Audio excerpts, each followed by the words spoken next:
So this video is about hands. They are notoriously difficult to draw, can be really frustrating. Despite how annoying they can be, I actually find hands to be quite interesting. Ooh, whoopsies. Despite how annoying they can be, I actually find hands quite interesting and beautiful. They're unique and complicated and say a lot about a person. I'm not an expert, I still have a lot of practicing to do, but these are some tips that have really helped me to learn how to draw hands, so hopefully these 5 tips will be useful to you.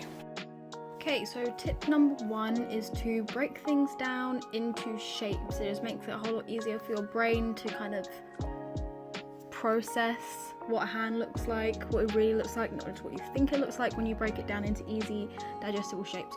Obviously when you get into more complicated hand positions this is a lot harder, but it still is a lot easier when you're first practicing to break things down into shapes. The palm is generally kind of a square-ish shape, an oval for kind of your thumb joint, and I like to think of the fingers as think of them as if they're wearing a little mitten. Like that's how you get the general position of the fingers. Like imagine that the hand is wearing a little mitten, and then like it's kind of like just an arch round shape, and then you can break that shape down into the individual fingers afterwards. Okay, the second tip is that the fingers kind of tend to converge at the base of your palm, especially when they're like splayed and stretched out. They will follow that trend of going outwards, and you can kind of see that when you like look at the back of your hand and wave your fingers. You can see all the tendons kind of converge at one point at the base where like your wrist starts. So I mean that's a cool way of looking at it.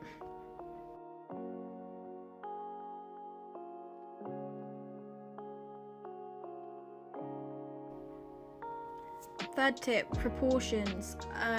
Although it seems like your fingers are kind of long, they are generally the same length as your palm is, so don't make the mistake of making your fingers too long and they'll look really creepy and unnatural.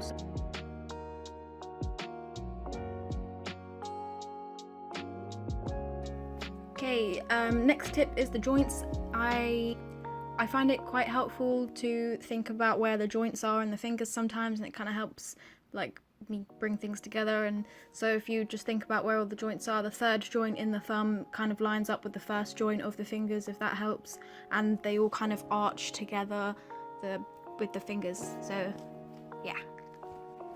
And you're probably gonna hate me for saying this, but the 5th tip is just to practice. Just practice. There's no like easy way to just master hands straight away. You have to draw loads of hands for loads of different positions over and over again, and then it will become way easier as you do it.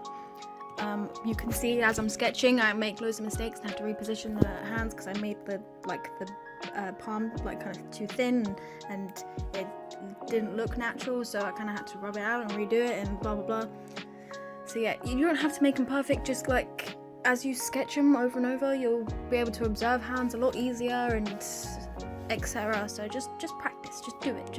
You could have a whole sketchbook just for hands because they are an enigma and it takes years of practice to do it right. Anyway, I hope that was useful and that helps. Okay, bye.